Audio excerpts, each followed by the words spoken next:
What's up guys, welcome back. Last time we installed the anti-roll bar under axle on the Cobra, got it all welded up and done. Today we're doing subframe connectors. I went ahead and picked out these stifflers. A few reasons. They weren't the cheapest, but they weren't the most expensive either. And price is always a concern, so being middle of the road was kind of a nice thing. The other thing I liked was their one-piece design. They also tie in with the seat, and this is pre-welded, so it makes, mocking up is going to be a lot quicker and easier. Get them done. I also like that they were powder coated. That saves you quite an expense or the hassle of painting. I like that they were powder coated because being under the car and probably your jacking point going forward, and then whatever other scuffs and tears, powder coating is going to be a lot tougher than paint. I also thought it was pretty slick. They went ahead and put tape on all the different points where you're going to weld it in. So all you have to do is peel back the tape to expose all your weld spots. So not only does that show you where you need to weld it, but it saves you having to bust out the grinder on this brand new powder coat. So I got the car, got it moved over from the wall so we can get on that side and get these, because you got to weld both sides obviously. The car is sitting on jack stands. You want it loaded on the suspension, not on the body. You want the body to sag in the state it would when it's on its wheels. And that's so your doors are still open and closed, and go ahead and double check that before you start welding these in. But that way this should get everything in nice and solid. So first things first, we're going to go ahead and pull out the seat bolts on the rear seat bolts on the car, and we're going to install longer ones which will allow these to go up and attach to it, and that way we can start mocking things up. I have a little interference on this car I already know I'm going to run into, so I'll show you when we get under there. Alright, here's the factory length bolt versus what I'm putting in. Now the instructions say they include hardware, but mine was missing, so I went to the hardware store and I just grabbed my own. They did have some specs in the instructions, so hopefully I don't run into any issues. 10 by 1.5 by 40 millimeter. Other than maybe having different washer heads than what they might have supplied, I think I'm going to be okay. But I'll just bear that in mind in case we run into anything weird along the way. Those washers are way too small and not catching enough on the seat. So once I get done here before this is assembled, I'm going to have to pull those back out and go get some heavy washers that cover a much better portion so that seat's held down properly. All right, first thing I'm going to do is come along here. You can see it's kind of just, road grime and whatnot. Clean this up. This is the frame piece where the subframe is going to connect to. I'm going to run it down with some acetone or something, get that all nice and clean. Coming over here, we can see where I got the two longer bolts installed for the seat. They're sticking out, giving us some extra length to get the subframe on. But this is what I was talking about. Here's my interference. I got this huge hose running here in place, and what this is, it comes off the top of my catch can. It flows down here, and I welded these pipes back in here, and they go in, they create a Venturi effect. The way they weld it in there, it's not just an edge weld. And then this is a high temp, I can't remember if it was silicon or what it was, but it's a high temp hose, so it doesn't get affected by the exhaust heat. And what that does is it creates a light suction here, and it sucks the fumes away from the car, from the catch can. That's probably a very subjective thing. Some people say they can't smell that smell. I don't see how you couldn't possibly smell it. To me, it smells awful. I suppose it's just like people who remove catalytic converters from their car. They say they can't smell exhaust after a while because you just get used to it. Same thing if you put breathers on the valve covers. What I did instead of breathers, I have these hoses coming off. There's one on each side. Where's the other one? Right there, off the valve cover. And I got this one here. It runs through, it goes to a catch can inside the fender well here. It's tucked in. And then from there it goes around and flows into the exhaust. I'm just going to redo this. I think if I just lower the hose and slide the subframe in, I can probably route it over or something. We'll figure it out. So over here on the passenger side, I have the exact same catch can hose issue that runs along. I also have all of this fuel set up under here. Luckily, I've checked the clearance. Here's where we're going to be welding. Obviously taking into consideration welding, but I don't have to move any of it, thank goodness, because that's quite a lot of setup. Let me explain what's going on here. We have our fuel coming in, fuel filter, runs up through the motor, rails, and so forth. Comes back into a return, and here it goes into a split. So I have a bypass that flows right here, straight back to the tank, and then on this side, it goes through a flex fuel sensor, because I converted the car to flex fuel. You can put any combination of pump gas E85 in it, and the MS3 computer will accommodate, timing, fuel, and so forth to make it work. Luckily, I don't have to touch all of that. We can get back to mocking up the passenger side.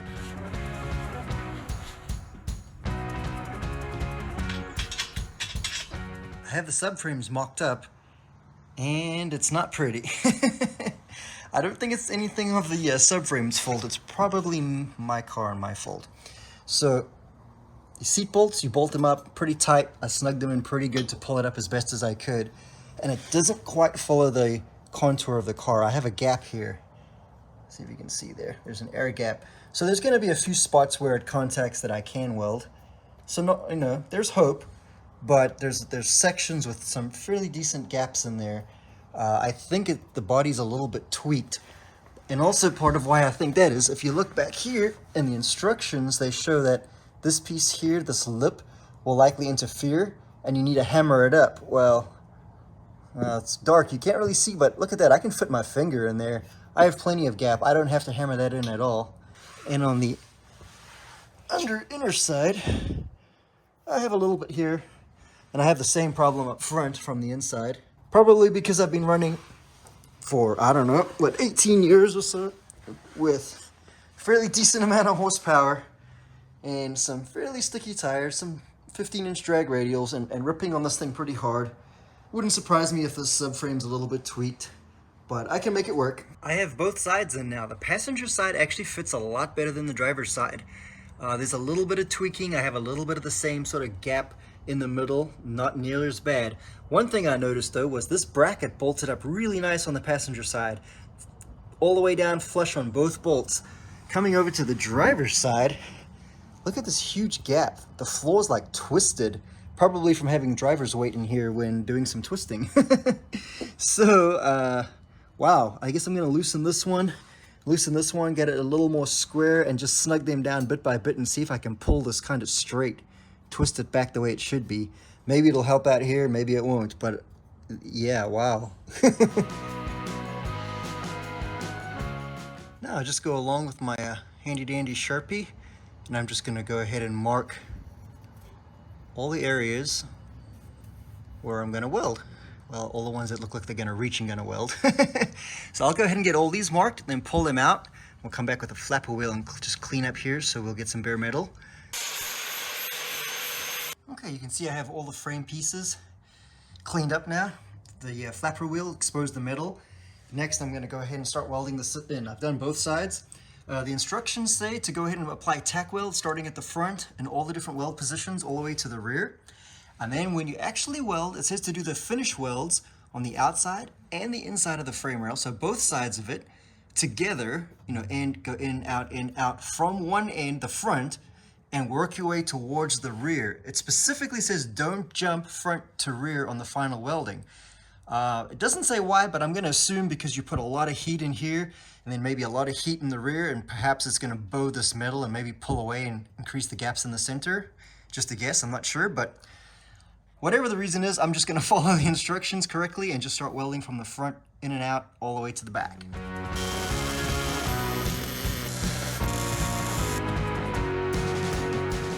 Welcome back, guys. We got all the welding done last night. The subframes are completely welded in, finish welded the whole way. So now today we're going to go ahead and paint them, all the joints where they're welded.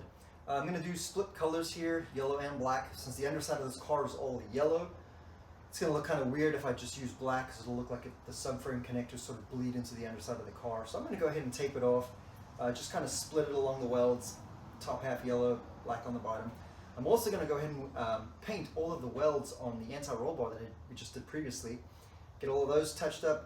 I need to get a wire brush, scuff them all first, just clean them up, and get that going. Alrighty, got my half and half tape job done everywhere, all the way through to the back. So what I'll do is I'll take a piece of cardboard, just use it as some backing, and just lightly shoot those spots. I'll get my black part done, and I'll peel that and do the yellow. Now, of course, anytime you're spraying over here, anytime you spray with an aerosol can, you risk that fine mist and overspray, which will get all over your car and all over everything. You don't want that. So here's what I do to get around that. Get yourself a shop vac, preferably a big one. I've had good results with both, really, but the big one works so much better. I take the end of the hose here with the suction and I hold it right where I'm spraying. I have a bright light set up like that, and it really helps you see any bit of mist that may be in the air. And I'll take this and I'll have it right where I'm spraying like this. And as you're shooting this spray, you'll just see the mist and the bright light. It'll just suck right into there. Curls all the way in. I end up with no overspray on the car or garage or anything. Works fantastic. And when you don't have enough free hand, because there's just too many angles in there, just tape the thing right there. It'll suck all the fumes straight down. Boom.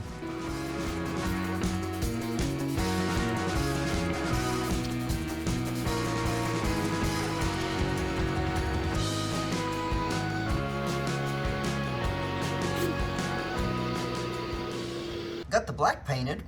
It doesn't look too bad. I just need to retape now on the other half, and we'll shoot some yellow on there. Well, that came out pretty decent. I kind of like that split paint job, rather than the black just sort of smearing up all over the subframe up here, all over, you know, where you welded every spot. So yeah, I kind of like that. Okay, I can start wrapping this up now. The subframes are in. I got to get this exhaust. Passenger side I had to pull back so I could get inside here to weld. It was a little close and I couldn't fit the welder in there. I did get the brackets painted for the anti-roll bar that we previously welded in. And then the one up on the frame, I just did in yellow to match the frame since it's all yellow here anyway. So that should be good. I'll get those in, get all this wrapped up. Yeah, this thing is about ready. I do need to address this. I managed to get this hose. Remember, this was interfering in the beginning. Goes underneath, it fitted right in there and curls around, so that's kind of nice. The only thing is I can see here it's going to rub on here and wear right through on this piece from vibration, so we'll address that in just a second. Alright, here's how we address that catch can hose cutting on the subframe connector's sharp edge. We're going to get a shortcut of vacuum tubing here, so we'll just cut off a little length of it, and then we're going to go ahead and split it. You just want to split the top section, not cut it all the way through. So you kind of got to go a little carefully here.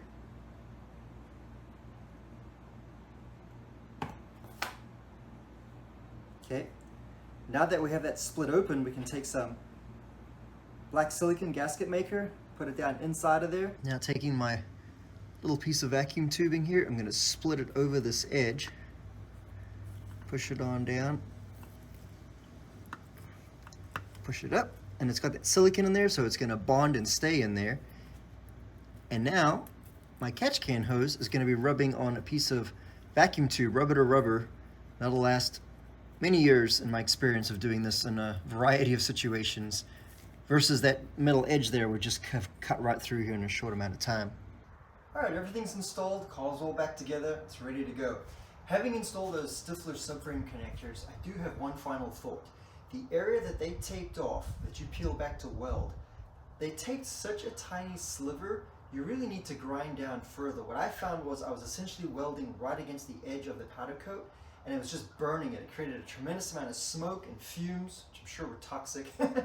So I ended up having to set up a box fan and blowing out all that nastiness between each little weld I did because it was burning that powder coating over there. So if you do that, I would suggest grinding it down more. It'd be nice if they increased their taped area to just a slightly bigger sliver. Other than that, everything went in great. I'm real happy with it. Okay, next time we're gonna get this thing out and go start ripping on it. See how that anti-roll bar does, the subframe connectors. I wanna see if this thing hooks up and pulls a little harder. We're gonna change out these tires. I have had some slicks on order for a while now. Hopefully they come in soon. If not, we'll come up with another plan for something else in the meantime. These are down to the cords, so I can't use these tires, but we'll come up with something. See you guys next time. We're just gonna cut a short length off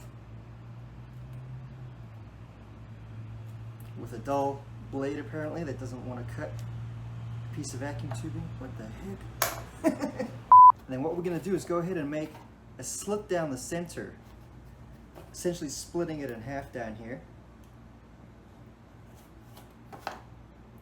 So now we can open it up. Oh, well, you're not supposed to cut it all the way in half. Gosh darn it. Little plastic pieces, we can get access to the bolts back there.